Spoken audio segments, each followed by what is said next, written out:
Kasama nating itama ang mali. Huwag na tayo magreklamo. Balikat na magkakaabay, hindi tayo susuko.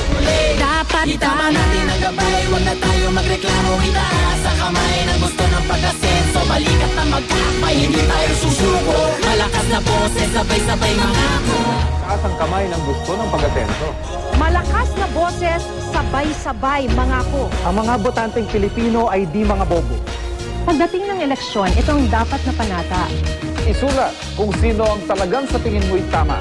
Kinabukasan ng bayan ay nasa ating mga kamay. Sa isip at salita, dapat tama. Lalo-lalo na sa gawa, nang ang bayan nating makabangon muli.